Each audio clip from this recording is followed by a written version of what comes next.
everyone. Welcome to CPAC Now, America Uncanceled. There are so many things happening in the news, and unfortunately a lot of bad things.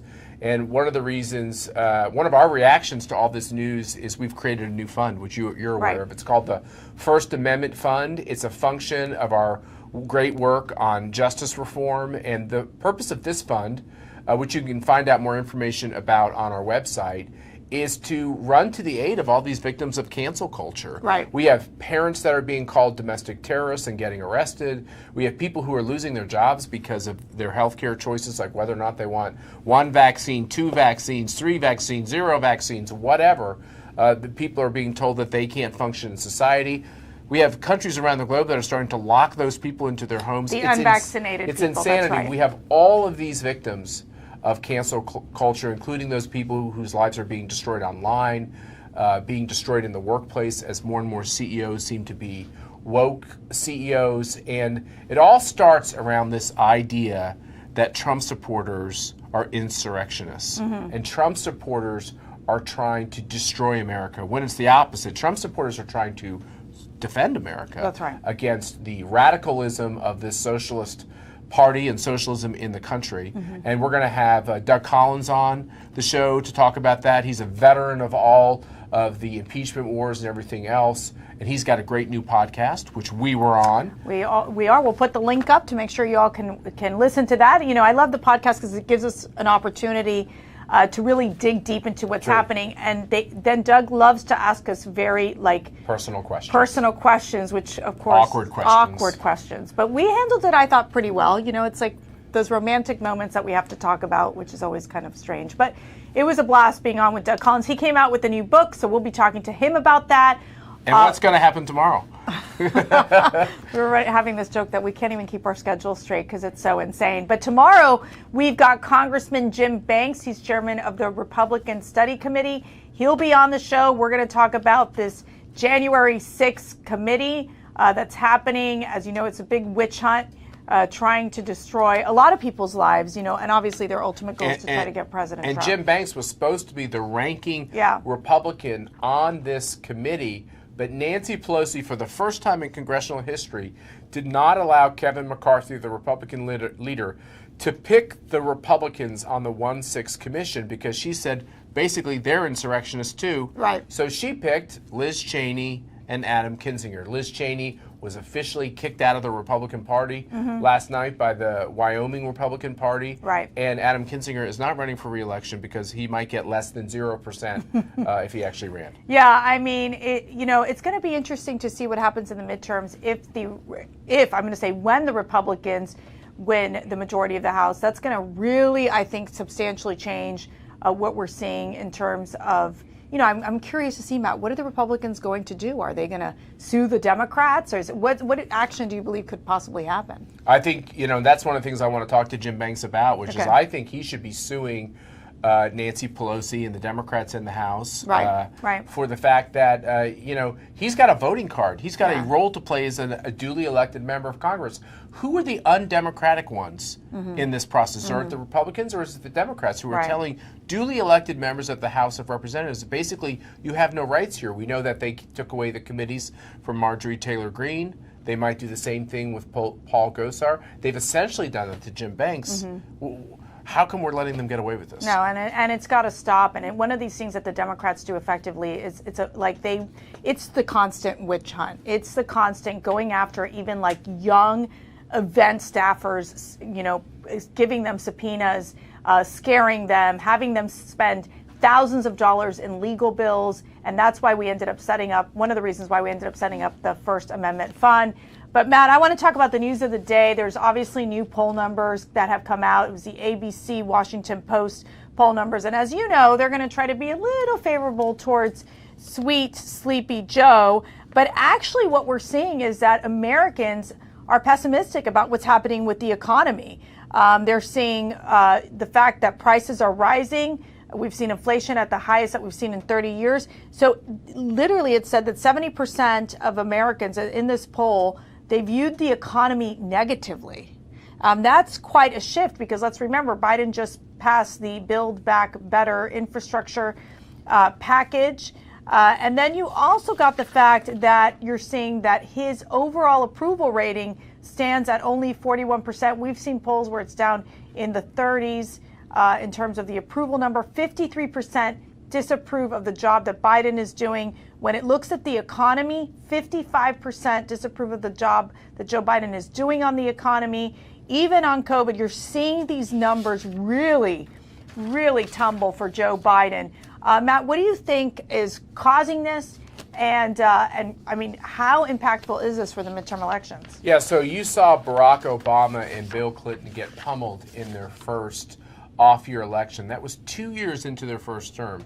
The thing that's really crazy about the Biden administration is 1 year into his first term, this off-year election, this odd number election, which happens for every president. But Joe Biden just got his butt kicked all over the country, from Seattle to Minneapolis. It was a full-scale rejection of the policies of racial hatred, of attacking parents, of using their power to try to make our lives tougher. And at the same time, the economy is terrible. More people have died from Chinese corona under the Biden administration than did under the Trump administration. You don't hear or read about that, but that's true. And so there's just a rejection of this socialism. And what this really is for those of you who are old geezers like me, this is Jimmy Carter redo. This is the fact that Joe Biden, I still wonder if it's really possible he got more votes than anyone ever, because I've never seen someone tumble so far so fast. And the thing that's really bad for the Democrats. What? Kamala? Look at the number 2. I was going to say, so actually it was a CNN story that came out basically saying that that it seems that what's happening in the West Wing is they're pushing Kamala aside. There's a lot of, there's always a palace intrigue in the White House. I remember that this happened when I was at the White House too. No, who's getting along with who? Who's trying to kill the other person? Well, this is actually what they're hearing. The Democrats are basically saying that Kamala has shared her frustrations, that she is not looped in so many of these issues, which can happen with vice presidents at times. I mean, they're two very separate teams. But I think that she has done such a poor job that even the West Wing officials are saying, oh my goodness, she's more of a liability than she is an asset. What do you believe this means for the White House, as we've seen so many problems, nothing really accomplished coming out of this White House, and the fact that more Americans have a negative perception, not only of Biden, but also of Kamala Harris? I think that the thing that's amazing is if it wasn't for these Republicans who saved the infrastructure bill, you're right. He really doesn't have any accomplishments other than just spending a lot on emergency spending about reacting to Chinese corona. Even with all the money they've gotten for that emergency spending, they don't really have any plan to get tests to people. And they're basically just following the same guidelines and setup that Donald Trump and Kevin Hassett and Alex Azar set up previously. And so I would just say this. Look for more independence from Democrats. We just had a party switcher declare in Texas. You're going to have more Democrats switch in states like Georgia and Florida and Tennessee, and these states that are just moving hard to the right, moving to the solid red camp. And what you're going to see here at the national level is Democrats who want in purple districts have to decide. They're either going to vote socialist so they can become high-paid lobbyists or contributors at CNN and MSNBC, or they're going to separate themselves from the Biden administration, which means he will pass no other legislation. And I'm beginning to get more and more dubious that he can even get the votes for Build Back Better. Great point. And that also reflects what we're seeing in this post-ABC poll, where 46% of adults would back the Republican candidate for Congress, 43% Democrat candidate they would support. This is a strong result for Republicans. And this is obviously a poll that, is not normally very friendly to Republicans. Want to get your quick opinion on two things. One is we're seeing inflation really set to spoil holidays for struggling U.S. families. This article came out on Bloomberg, as we're seeing inflation's causing huge havocs because lower income families spend roughly a third of their earnings on food, on things like food and energy, on just the essentials. And what we're seeing is that it's really eating into their wage increases. This is very troubling across the board for so many families out there. What do you think is the cause of it? And also, what do you think, what do you think should be happening? Energy prices are just critical to everything, every staple in our life, as we all know. So energy prices really play a big role in the increase of food prices and really everything else that we buy. Well, Christmas presents, we'll see the same thing. Then you have this supply chain disruption, which also is partly because of energy prices, because all the trucks that don't go to California usually can't go to California because they can't comply with all the fuel standards, these CARB standards they have in California, where you have to have, I'll say, extra clean gas, for lack of a better term, to get into California. So we can't even send the help we need in terms of trucks. And then the other problem with the supply chain problem is if you keep firing hundreds of people here and hundreds of people there because of the vaccine mandate, you're doing nothing but crimping your labor supply, which is already bad because states like California and other blue states are still paying them not to work. So this is a devilish concoction that I don't see any way that Joe Biden gets out of, and I think it's going to get worse as we get into the holidays. So, no, absolutely. I didn't mean to cut you off, sweetie. And remember, voters in America vote number one on their pocketbook. And 70% of the American people think Biden's economy stinks, because it does. Absolutely. And guess what? I want to talk to you about 10 more topics, but we're going to have to do that later on, maybe with a glass of wine or something. But anyways, stay with us, because we've got former Congressman Doug Collins, who's going to be on. He's got a new book that's out, and we are excited to talk to him about that. Oh, and maybe the Steele dossier. What do you think? That'd be nice. Okay. And we might just try to recruit Doug Collins to run for office again, because we miss him. We've tried. We've tried. Yeah. We're going to keep doing that. So stay with us on CPAC Now.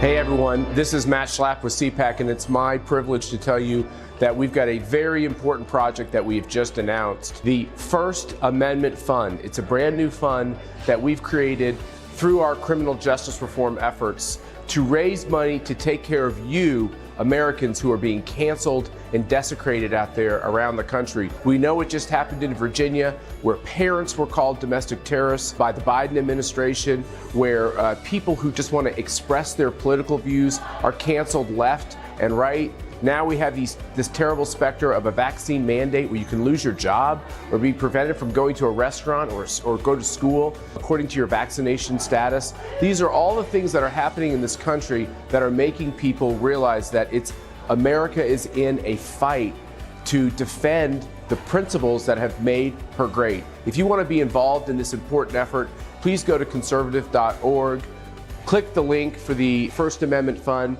Please donate to this C3 to help these victims across the country, including those who are just involved in politics, to make sure they have the legal representation they need to be able to live their great American life.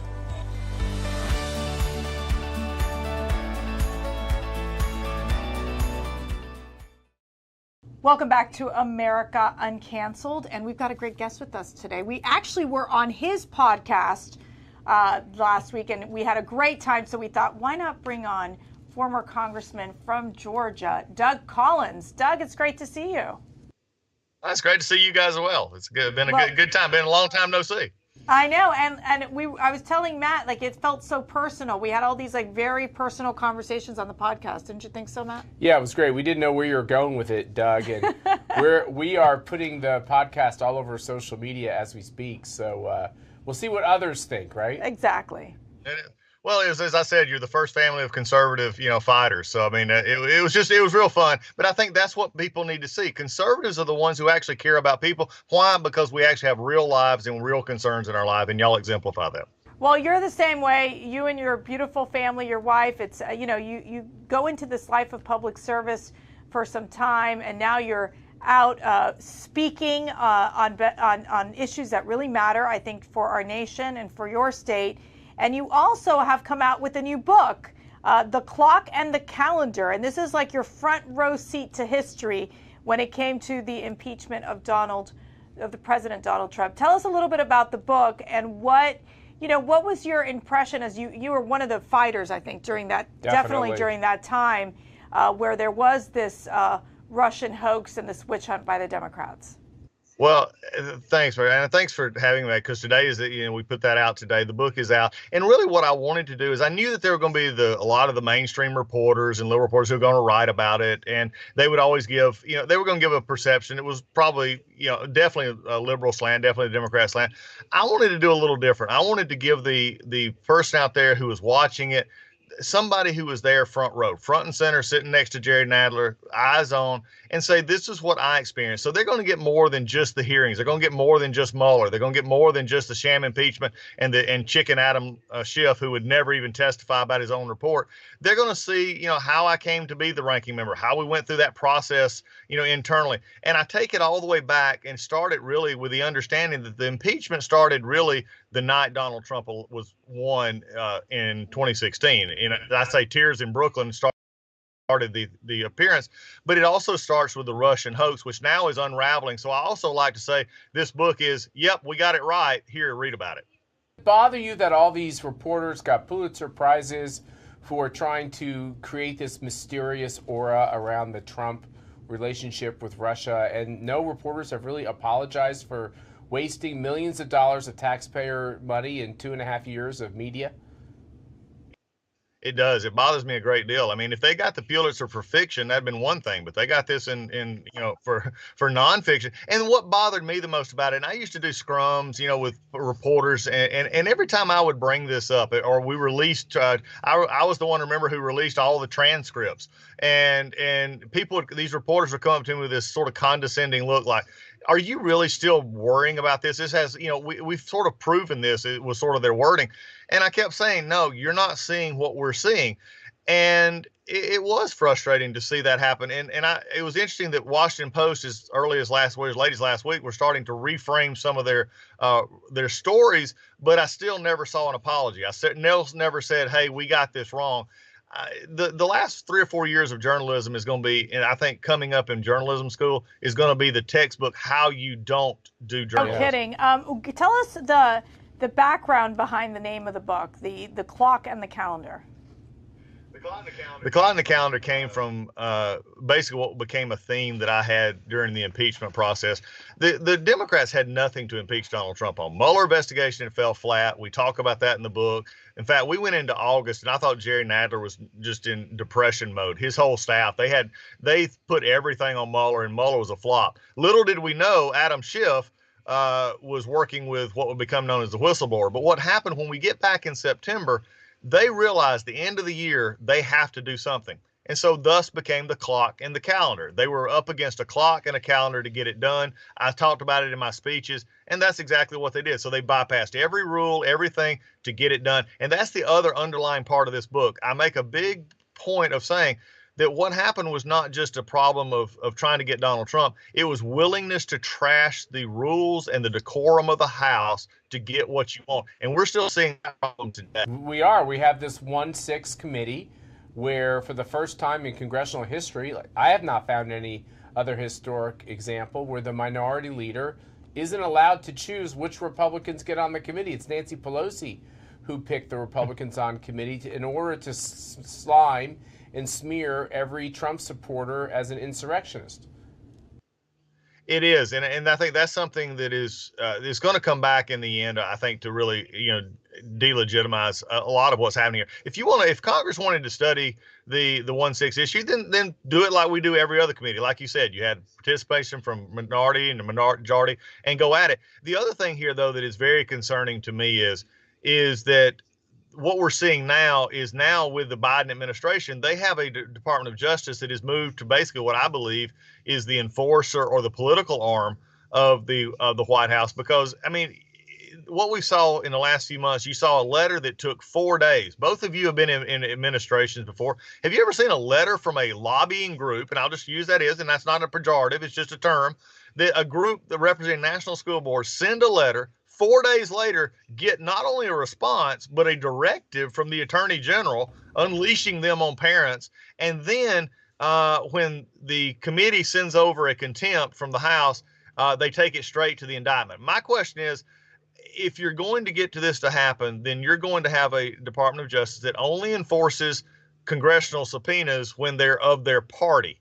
and helps them. And that's not a blind justice. That's a wrong justice. Right. You actually brought up the National School Board Associations. A couple of the more recent reports have shown that actually they've been coordinating with the White House and other agencies. They had been reaching out to them ahead of time.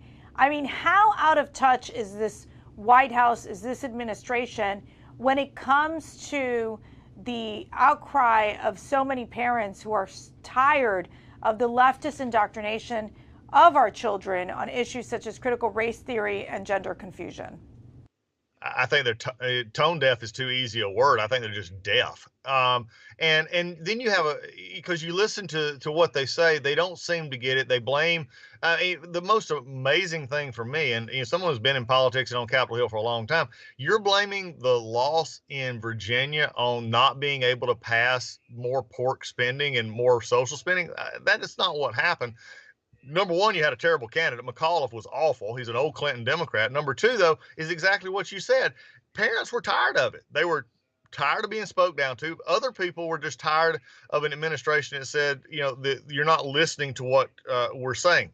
A friend of mine once said that at the end of the day, you can have elections about everything, but the voters are going to be the ones that have the final say. And they realized that this administration was just, oblivious to what they were saying. They didn't care. But also you have a press secretary that frankly just makes up stuff. I mean, I wish I would. I'm really honestly thinking about sending Jen Psaki an economics book. Maybe she'll read the introduction and figure out that inflation, every economist is saying inflation is going up, except in the White House. Maybe there's a problem there somewhere. Yep. Doug Collins, at the ACU, we've established the First Amendment Fund, which is a new fund to guarantee our constitutional rights, including helping those hometown heroes, average everyday Americans who are getting canceled left and right. In your experience, do you know any examples in our history where a DOJ has moved to indict somebody who was unresponsive to a congressional subpoena? The last ones are over 50 years ago. I mean, that just shows you how uncommon this actually is. And so it is a concern. And really what I think is happening here is what we see a lot of times with liberals. If a liberal ever says they want to help you, please turn and run as fast as you possibly can, because it will end up hurting you. If you don't believe me, look at Obamacare. Look at the state of our inner cities through the social welfare programs. This is what happens. But what we're seeing right now with the DOJ is, in this committee, is this politicization of ideas, and liberals are fascinated with this. They supposedly want to have all these thoughts, but only if they agree with them. When I was in Congress, I'm going to take it a step further from DOJ, DOD. I did a lot of fighting on religious liberty, basically free speech issues, with chaplains and others who were expressing their beliefs. And it took us finally putting language in the National Defense Authorization Act so that chaplains and others with their faith beliefs could not be punished by these, woke issues coming at us from people who just didn't like people of faith. Yeah, that's, it's such a challenge that we're seeing. And I think you have seen the most dangerous and politicized Department of Justice thus far. When you're looking into 2022, we saw what happened here in Virginia. Obviously, everyone's feeling pretty optimistic on the Republican side that we're going to do well in the House races and possibly in the Senate races. Sadly, it's on the backs of Americans that you've seen, their wages not keeping up with inflation, and obviously food prices, electricity prices, gas prices going up. What issues do you think are going to resonate as we get into these midterm elections next year?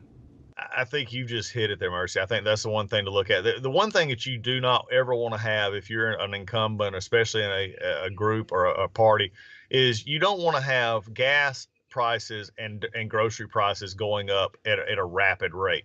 That's the ones, even for people who are non-political, they know when it goes up $1 a gallon. They know when their turkeys cost more. They know when their chicken costs more.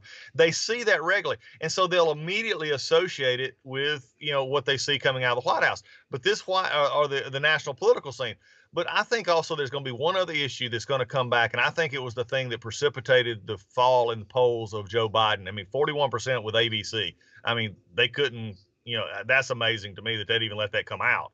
But number one is this idea of Afghanistan. It's one thing to have domestic differences. It's one thing to have, hey, I want to, extend unemployment or not extend unemployment. I want to do those things. People can have those disagreements, but when you embarrass yourself on the world stage, that's when I think Americans, and especially those independent voters, say, whoa, whoa, whoa. We're willing to tolerate some things. We don't like the economy. We don't like this inflation issue, and we may change some. But when we feel like that the world situation is beyond what you said it was going to be, I think that's another issue that will come back to be a problem for the Democrats in the next election cycle. Doug, will you come to CPAC in Orlando and sell your books and come talk to our great CPAC attendees? I look forward to it. Just let me know when and where. And I'm not letting you go without asking you one quick question. We'd love to see you run for office again. I know you're focused on your family and your podcast, and you wrote this book, and you have all kinds of great ventures, including working on criminal justice reform and other things. Do you have to think that history would have been different if Governor Kemp had selected you for that open Senate seat? Yes, I do. I think that was, I think, I know it sounds self-serving and others, but I just think at that point in time, we had a momentum going. We had something that would have, fought through. And as I told somebody today, somebody was asking me about it.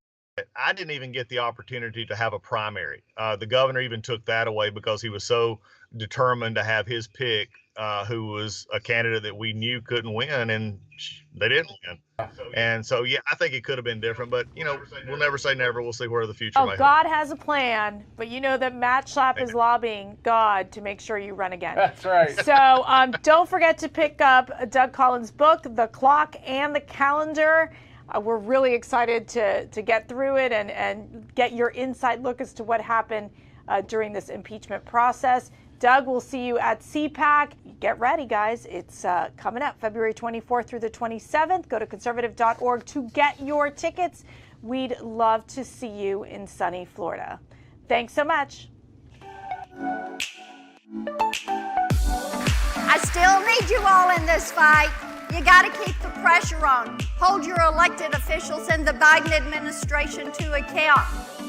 Daylight between those two. When you're operating as a Chinese company, you're operating directly at the direction of the Chinese Communist Party. Our founding fathers created a government not to be under tyrannical rule. Why would they reimpose oppression upon themselves when they had just fought to be free from it?